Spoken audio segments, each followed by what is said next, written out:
السلام عليكم واهلا بكم في قناه هواة لمياء. اليوم ان شاء الله غادي نحضروا المخمل اللي كيجي مرق، اللي غادي نحتاجوا له ان شاء الله في المقادير. غادي نحتاجوا واحد زلافه ديال الدقيق الابيض، هذا واحد زلافه ديال الدقيق الصفر، هذا الفينو هذا ولا سميد رقيق كاع، واحد الكاس ديال الحليب دافي، واحد معلقه صغيره ولا متوسطه ديال الملحه على حسب الذوق، المهم متوسطه، واحد معلقه ديال كبيره ديال سنيده، واحد المعلقه صغيره ديال الخميره المعجونه، والماء دافي باش نجمعوا العجين. بالنسبه للتوراق غادي نحتاجوا الكاس ديال الانبه مخلط ما بين الزيت النباتيه والزبده، يعني دايره نص كاس ديال الزبده مذوبه مع نص كاس ديال الزيت، وهنايا الدقيق ديال الفينو.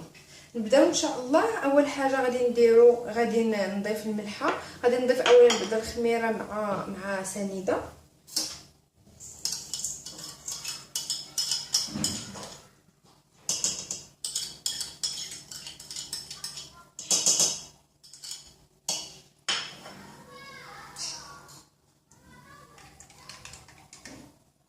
نضيفوا الحليب فوق هاد الخميره هذه باش تذوب لينا،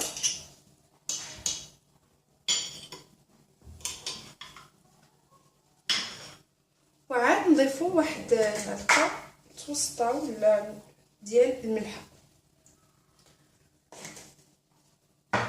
غادي نعجن هذا الشيء كله مزيان، وغادي نعجنو بالماء حتى ترجع عندي واحد العجينه لينه مدلوكه مزيان ما كتلصقش في اليدين، ونطلقاو باش نكملوا. كندلكوا العجينه مزيان حتى كنبقاو نسمعوا هكا داك الفقاعات كيطرطقوا لداخل، يعني الهواء كيدخل ليها وكيطرطقوا، كنعرفوا بلي العجينه دلكات مزيان. صافي كنخليوها. غادي ناخذ غادي ندير شويه ديال الزيت مع الزبده، وغادي نحاول نكورهم كويرات على حسب الحجم اللي بغيتو، وغادي نستفهم في هذا البلاطو، وغادي نخليهم يرتاحوا واحد شويه في الثلاجه. غادي نغطيهم بواحد بلاستيك غذائي ولا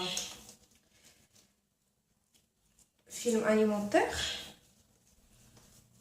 وغادي ندخلوهم الثلاجه حتى يرتاحوا واحد شويه، عاد ندوزو نطلقوهم. كنديروا كويرات متساويه الحجم،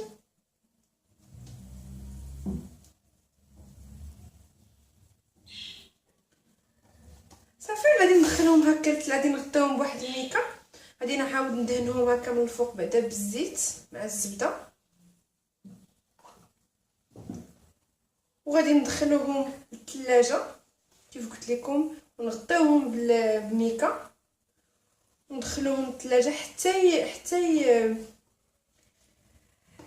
يرتاحوا شويه، وعاد نتلاقاو باش نكملوا التوراق ديالهم. خليتهم انايا في الثلاجه واحد 10 ديال الدقائق. دابا كنجبدوهم، كناخذوا الاولى اللي درناه هي الاول، كندهنوا شويه هاد الطاوله بالزيت والزبده، وكنحاولوا نطلقوهم هكا. كيسهلوا علينا في الطليق باش كيرتاحوا. كنطلقوا على شكل دائري.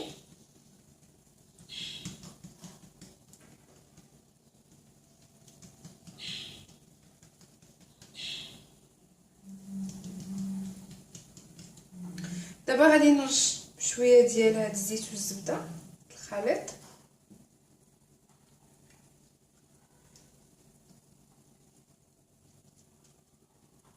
كاع البلايص، وغادي نرش بالدقيق،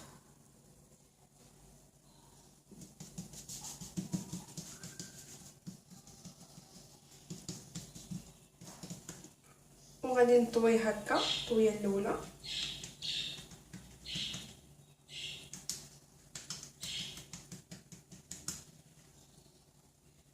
غادي نجيب الطويه الثانيه،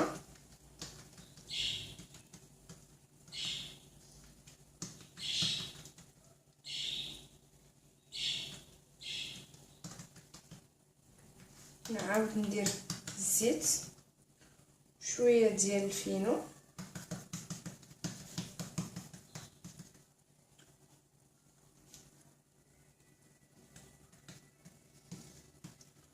ونعاود نجيب هاد الطويه هنا، قادوها مزيان صافي. ونخليوها دابا هذه كترتاح، ونديرو الاخرين. هذه نخليوها هكا على جنب كترتاح، ونكملوا الاخرين. نجبد الكريسه الثانيه، ندهن الطاوله بشويه ديال الزيت ونطلق. المخمر كل ما خليناه كيرتاح مزيان كل ما كيطلع معانا مزيان.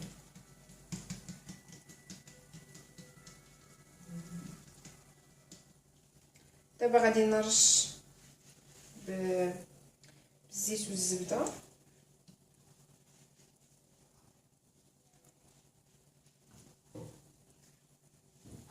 مزيان، وندير الفينو نغبر هكا بالفينو.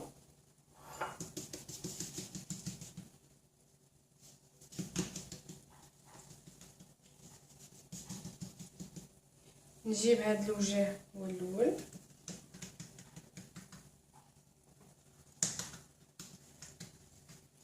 نجيب هذا الثاني،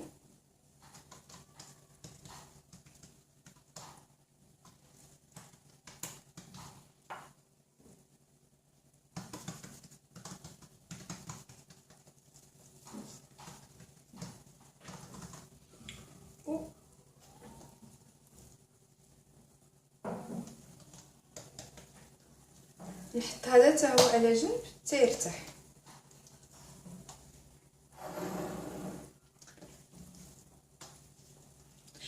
دونك انا غادي نستمر في هذه العمليه حتى ننهي الكويرات كلهم اللي عندي، ونتلاقاو باش نكملوا طريقه التحضير ديال المخمر. بعد ما كنكملوا كاع العجينه اللي عندنا، كناخذوا الاولى اللي هكا لويناها، وكنديروا لها شويه ديال الزيت مع الزبده، كنحاولوا نطلقوها بحال هكا.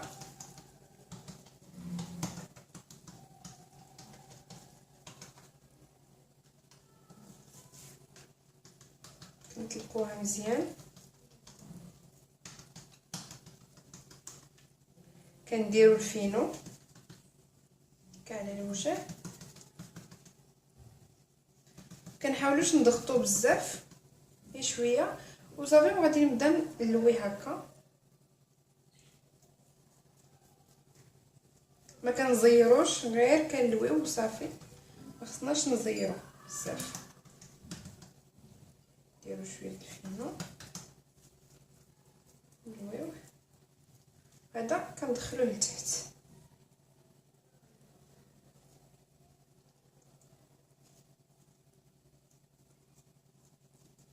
كنديروه في داك البلاطو اللي درناه، غنخليوه هنا على جنب تنسالي الكميه كلها. غادي ندوز للثانيه نفس العمليه، نحاولوا نطلقوها هكا شويه، نديروا لها شويه ديال الزيت والزبده، شويه ديال الفينو، كيكونوا ترخفوا طلقوا راسهم، يجيونا ساهلين في التلويه، ونبداو نلويو بلا ما نزيرو.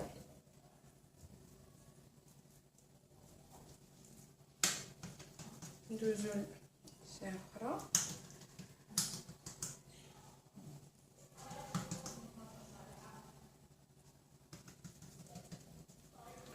ونلويو.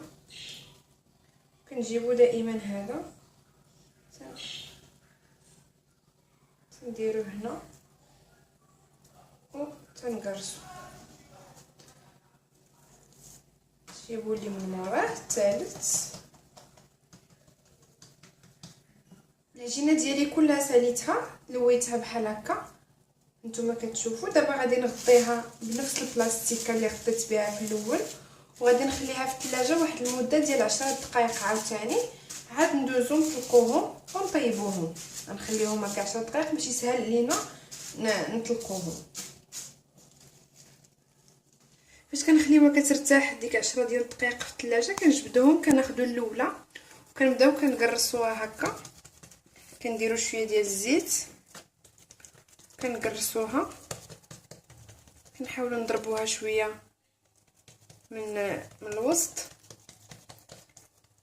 فاش كيرتاحوا كيجيونا ساهلين في الطليق. كنمشيو ما كنضربوش بزاف لحقاش الا ضربنا بزاف كيتعجن، خصنا غير بشويه وحنا كنطلقوا من الوسط وحنا غاديين مع الجناب.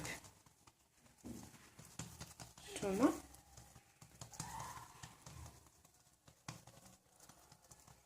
صافي، وكنكونوا مسخنين واحد المقله ديال الملوي كنديروه فيها، كنديروا شويه ديال الزيت هكا عليه وفي الجناب، غير شويه ماشي بزاف.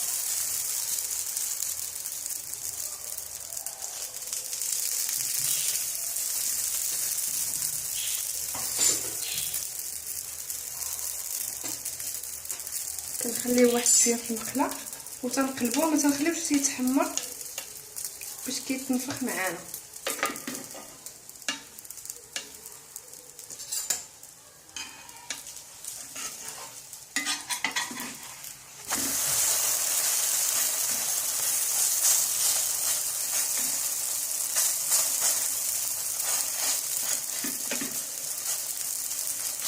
صافي كنخليوه يتحمر وكنكملوا ديك العجينه كلها اللي عندنا. نتلاقاو باش نشوفوا الشكل النهائي ديال المخمر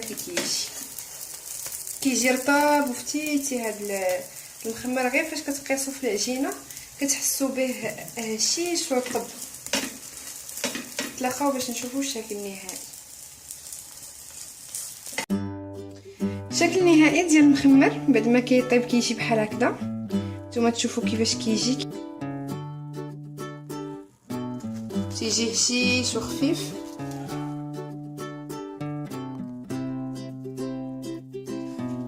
كنتمنى تجربوه بهذه الطريقه، كيجي لذيذ وثيقوا بيا تيجي خفيف ورطب. والسر ديالو كيف قلت لكم هو خصو ضروري يرتاح مزيان باش كيعطينا الطوع وتيخلينا نخدمو وكيسهل علينا الخدمه ديالو. كنتمنى تجربوه وما تنساوش تشاركوا معايا في القناه ديالي شيوات لمياء باش يوصلكم كاع الجديد اللي كندير. شكرا والسلام عليكم.